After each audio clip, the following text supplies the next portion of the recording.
साधना का मतलब ये नहीं कि आप थोड़ी देर के लिए और पैर सिकोड़ के बैठ गए,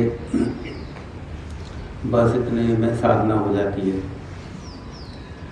साधना तो पूरे दिन का एक जोड़ है, पूरे 24 घंटे का एक जोड़। जब आप बैठते हैं पैर सिकोड़ के तो उसका एक जोड़ है। उस थोड़ी देर में वो जो आपने 24 घंटे में समेटा है उसका प्रतिफलन आपको जो है वहाँ अनुभव के तौर पे और जो है पता लगता है।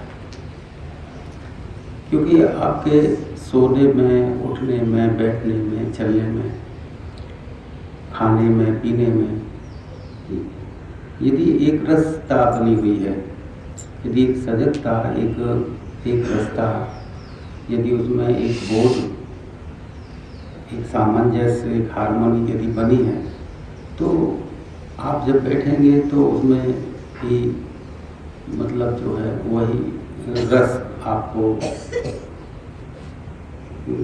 आएगा स्वाद में।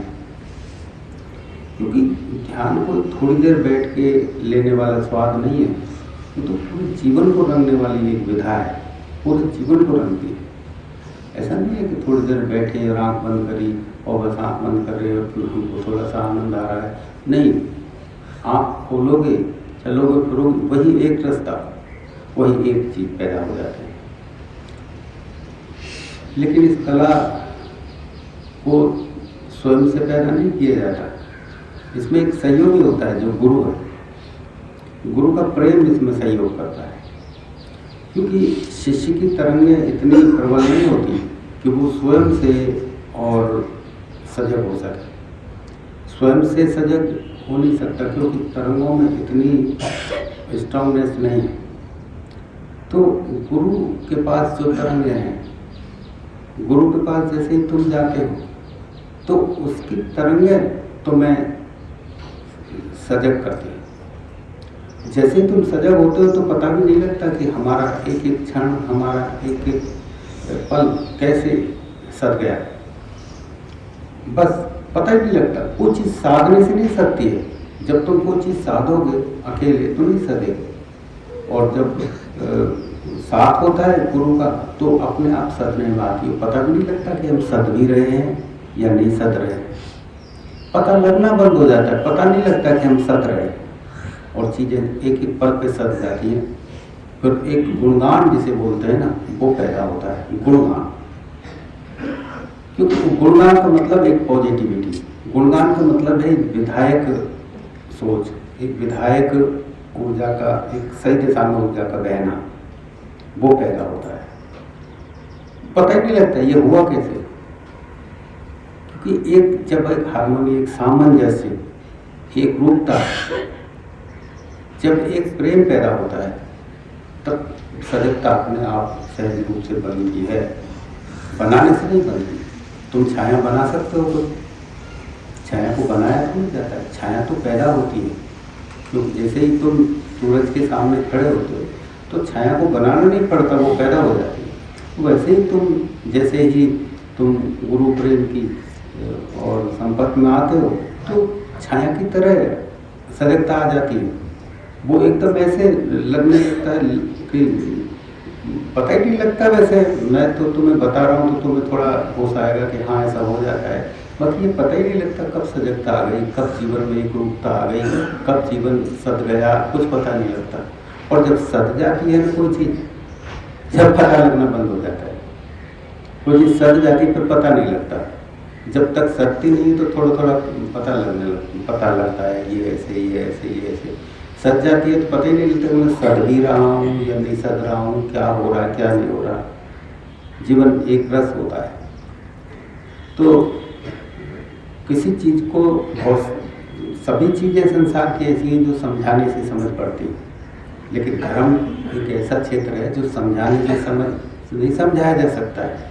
समझ पैदा पड़ जाता है, समझ में अपने आप आ जाती है, समझाने से नहीं समझाया जा सकता।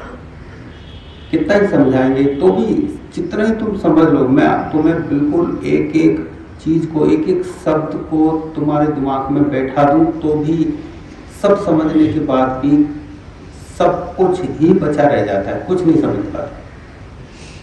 सब समझने के बाद मैं एक एक शब्द को तुम्हें समझा दूं और तुम कहोगे मेरे तो सब कुछ समझ में आ गया, लेकिन समझ में आ गया बुद्धि की समझ में आया, सजगता पैदा नहीं हुई तुम्हारे अंदर। तुम्हारे अंदर कोई एक रूपता पैदा मेरे शब्दों से नहीं हो पाई। तुम ज्ञान के कितने ही शब्द सुन लो, तुम चाहे गीता पढ़ो, चाहे रामायण पढ़ो, चाहे वेद पढ़ो, चाहे शास्त्र पढ़ो, सजगता नहीं आ पाएगी। ज्ञान आएगा शब्दों का, शब्दों की जानकारी आएगी, जिसे तुम ज्ञान बोलते हो, वो ज्ञान है। चाहे शास्त्र कितने भी पढ़ लो और वो जानकारी आपके अंदर सजगता पैदा नहीं करेगी, जीवन को एक रस नहीं करेगी, नहीं कर सकती। तो कितना ही समझा दे कोई तुम्हें, कितने ही शास्त्र, कितने ही श्लोक, कितने ही आपको कुछ भी बता दे, उससे कुछ फर्क नहीं पड़ेगा समझा, क्योंकि ये धर्म क्षेत्र ऐसा है कि इसमें समझाने से पाठ पढ़ती नहीं है। कितना ही समझा और चीज समझ पड़ जाती है अपने आप, उठने से, बैठने से, देखने से। आप तभी तो कहते हैं कि संदेह जो है ना, ये गुरु पे संदेह नहीं करना चाहिए। उसके उठना, उसका बैठना, उसका चलना, उसका बोलना, उसका मजाक करना, उसका प्रेम करना, बस उससे ही समझ पड़ जाती है वो चीज। समझाने से समझ नहीं पड़े, उसके बोलने से, उठने से, बैठने से, खाने से, पीने से, हंसने से, बस पता ही नहीं लगता क्या समझ आ गया और एकदम से समझ पड़ जाती है कोई चीज। कल तक तुम्हें समझा रहे थे, ऐसे ऐसे कह रहे थे, ऐसे करना, वैसे करना, वैसे करना, ऐसे उठना, ऐसे बैठना, ऐसे खाना, ऐसे पीना, और तुम कर दोगे वैसे ही। तुमसे कहा जाए सुबह तुम्हें नाश्ते में ये लेना, दोपहर में खाने में ये लेना, शाम को तुम ये लेना, कर दोगे तुम ऐसे। तुम ये कपड़े पहनना, ऐसे देखना, ऐसे बैठना, ऐसे चलना, सब कर दोगे, लेकिन करना, सजगता पैदा हो जाना थोड़ी। करना चीज अलग है, कहने से आप सब कुछ कर सकते हैं, लेकिन जीवन सजग थोड़ी हो जाता है। और देखने से आदमी की सब समझ में आ जाता है, कुछ समझाए नहीं और पास में बैठे तो समझ आ गई सब कुछ। तो संदेह को गिराना चाहिए। तो जब देखते हैं गुरु को भाई वो कैसे बैठता है, कैसे उठता है, कैसे खाता है, कैसे पीता है, शिकायतें जब गिर जाती हैं और उसका हर उठना, बैठना, खाना पीना एक मौज पैदा करने लगे तुम्हारे अंदर, एक सुखद स्थिति पैदा करने लगे तुम्हारे अंदर, बस समझ लो जीवन सज जाता है, सजगता आ जाती है, सज गया जीवन। क्या चीज है जो समझाने से समझ नहीं पड़ती और केवल मात्र साथ रहने से समझ पड़ जाती है। कर्मों का बड़ा ढीठपन होता है। कर्म यदि भारी हो तो, यदि कर्म भारी है तो साथ में रहने का भी फर्क नहीं पड़ेगा। तुम कितने ही महापुरुष के साथ रह लो, उससे भी कोई फर्क नहीं पड़ने वाला है। तुम हर पल को नए की तरह जीना सीखो। साथ में रहने का मतलब ये नहीं हम साथ रह रहे हैं तो तरंगे तुम्हें छू जाएंगे, नहीं छुएंगे, चाहे ऊपर ही सो जाओ तुम, कुछ नहीं फर्क पड़ेगा जब तक कि तुम्हें हर पल नए की तरह ना लगे कि आज एक नया, हर पल एक नए की तरह। क्योंकि गुरु का साथ एक नए पल के साथ जोड़े तुम्हें कि हर स्थिति एक नया, हर चीज एक नई लगे, हर चीज एक सुखद, हर चीज एक मौज पैदा करने लगे। तब जीवन में चेतना आती है, जब जीवन सजग होता है। अब ये चीज मैं तुम्हें समझा दूं तो ये समझ के साथ पैदा नहीं होती हैं चीजें। आप विचार के साथ इसको पैदा नहीं कर सकते हैं कि मैंने समझा दिया और आपके अंदर बैठ गई खोपड़ी में और विचार आ गया और विचार के साथ आप ऐसे रहने लगे। कुछ नहीं होने वाला है। अपने जीवन को ढीला छोड़ो, जो है उसे पूर्णता से स्वीकार करो, जो है सामने उसको पूर्णता से स्वीकार करो, उसमें इधर उधर का जोड़ा और बात खराब, इधर उधर को जोड़ा और तुमने तुम्हारी चलाई और बात गई काम से, तुम्हारी चलाना ही नहीं। जो है, जो मौज आती है तो मौज को पूर्णता से स्वीकार करो, अच्छा लगता है तो अच्छे को पूरा स्वीकार करो, जो है उसे पूर्णता से स्वीकार करो। विचार के साथ नहीं, परिस्थिति के साथ, विचार के साथ नहीं। विचार से करोगे तो कुछ नहीं होने वाला है। तो पास में रहना सीखो। जैसे ही पास में रहोगे हर चीज सुखद, हर चीज अच्छी लगने लगे तो लगने तो उसे घुसने तो अंदर, बस समझ पड़ जाएगी कोई चीज, बिना समझाए समझ पड़ेगी। ये सत्संगों से, ये जितना बोलने से कोई फर्क नहीं पड़ने वाला है। ये मार्गदर्शन की चीज़ें हैं, केवल एक इशारे की चीज़ें हैं। बस तुम्हें एक इशारा पता लगे कि भाई ये चीज़ ऐसे है, ये चीज़ ऐसे है, बस इससे ज़्यादा कुछ नहीं। सजगता नहीं आती है इससे, कुछ नहीं। गुरु मुखारबिंद से निकले शब्द जो है वो सजगता लाते हैं। गुरु मुखारबिंद से जो भी चीज़ निकलेगी, चाहे वो कुछ भी निकले, कैसी भी बात निकले, उसमें एक होता है सजगता, उसमें एक दूसरी चीज़ होती है, वो जीवन को मोड़ती है चीज़ें। वो ज्ञान की बातें करे या वो कैसी भी बातें, इससे कोई फर्क नहीं पड़ता है। ज्ञान की बातों से कोई फर्क नहीं पड़ने वाला है। वो हंसें, बोले, मजाक करें, बैठे, कोई वो तो जीवन में ऊर्जा जो है ना वो टकरानी है, वो तुम तक पहुँचनी है। वो ज्ञान की बात से पहुँच जाएगी और वो सामान्य बातों से पहुँच जाएगी, हर चीज़। तो केवल तुम अपने जीवन को देखो, जिस समय तुम आए थे तुमने कौन सा ज्ञान सीखा, तुमने कौन सी चीज़ सीखी, तुमको क्या सिखाया गया था, तुमको किस मोड़ से मोड़ा गया था, तुमको कैसे उठना, कैसे बैठना, कैसे खाना, कैसे पीना, कुछ सिखाया गया? कोई धार से जोड़ा गया? कैसे पैदा हुई ये चीज़ें? तुम अपने जीवन को देखो कैसे मुड़ी। जो चीज़ें इतनी असंभव थी, जो चीज़ें ऐसी थी कि कभी बड़े बड़े ऋषि मुनि तपसी जो बर्फ में रह के अपना जीवन गुजार रहे हैं सिर्फ इसी परमात्मा के लिए, सिर्फ इसी सजगता के लिए, अपने घर बार छोड़ रहे हैं, सब कुछ छोड़ रहे हैं, खाना पीना छोड़ रहे हैं, भूखे प्यासे रह रहे हैं, इतने कमजोर हो गए, हड्डियां दिखाई दे रही हैं। किस लिए? काम क्या है? सिर्फ सजगता के लिए, परमात्मा के लिए ही तो कर रहे हैं, और नहीं कर पा रहे, जीवन व्यर्थ चला गया। अत्रि और सरंगी जैसे का जीवन पढ़ के देखोगे तो पता लगेगा कि क्या कर रहे लोग, कुछ नहीं मिला, सब व्यर्थ चला गया। सिद्धियां सीख ली, श्राप देना सीख लिया, वरदान देना सीख लिया, इससे क्या फर्क पड़ने वाला है? सिद्धि करने से श्राप देना आदमी पे पैदा हो जाता है, नहीं समझे, वरदान आदमी दे सकता है, तो इससे क्या परम मुक्ति को प्राप्त हो जाएगा वो व्यक्ति? किसी को श्राप दे दे, किसी को वरदान दे दे, तेरा ये हो जाएगा, क्या फर्क पड़ने वाला है इससे? परम मुक्ति मिल गई है, मुक्त हो गया है वो जीवन से। तुम ऋषि महात्माओं की यही कथा सुनते हो कि उस महात्मा ने थोड़े श्राप दिया, उसको ऐसा हो गया, उस बर्बाद हो गया, उसने वरदान दिया, वो आबाद हो गया। यही तो सुनते हो तुम, जितने भी पढ़ते हो महात्माओं के बारे में, ऐसा सुना कि वो परम मुक्ति को प्राप्त हो गया। ऐसे कुछ होते हैं महात्मा, परम मुक्ति को प्राप्त हो गया, यही तो किया। फिर तुम तो ग्रस्त में रहते हो, सब कुछ तुम्हारे पास है, तुमको क्या सिखाया गया जो वो हिमालय में नहीं ले सके, जो वो घर बार छोड़ के नहीं ले सके? सजगता, वो तुम्हें अब सजगता पैदा हो रही तुम्हारे जीवन में, तुम्हारा जीवन एक रूप हो रहा है। क्या सिखाया? कौन सा वेद, कौन सा पुराण? केवल तुम एक ऊर्जा के संपर्क में आए हो, इससे ज्यादा कुछ नहीं। एक ऊर्जा तुम्हारे पास फैली है और उस ऊर्जा ने तुम्हारे अंदर एक सजगता पैदा कर दी और तुमको पता ही नहीं लगा क्या होता चला गया।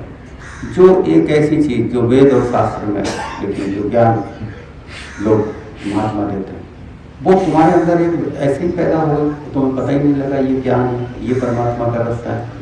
जब तुम नाचे, जब हंसे, जब तुम खिलखिलाए, जब तुम्हारे अंदर जीवन खिलावट में आने लगा, तो पता लगा कि कमाल हो गया, ये रस तो बड़ा अजीब रस है, ये रस परमात्मा का ही हो सकता है। तुम्हें तो पता भी नहीं कि भाई ये सुख, ये रस केवल परमात्मा का ही हो सकता है, क्योंकि और संसार के सारे रस चख लिए तुमने, संसार के सारे रस देख लिए। उन रसों को तो तुम जानते हो कि दुनिया का ही रस हो सकता है, ये दुनिया की भागदौड़ हो सकती है, लेकिन जो परमात्मा के रास्ते पे तुम चले और जो तुम्हें सुख मिला, जो आनंद मिला, फिर तुम्हारी गवाही खुद बन गए कि भाई ये तो संसार का रस नहीं हो सकता है, संसार के नाचने का ऐसा रस नहीं मिलता, संसार के रोना रोने में ऐसे सुख नहीं मिलता, संसार की भागदौड़ में ऐसा सुख नहीं मिलता, ये कमाल हो गया, ये भगवान का ही हो सकता है। तुम खुद कहते हो इस बात को, ये परमात्मा का ही हो सकता है, किसी दूसरे के गवाही की जरूरत नहीं कि तू बता क्या ये परमात्मा का रास्ता है।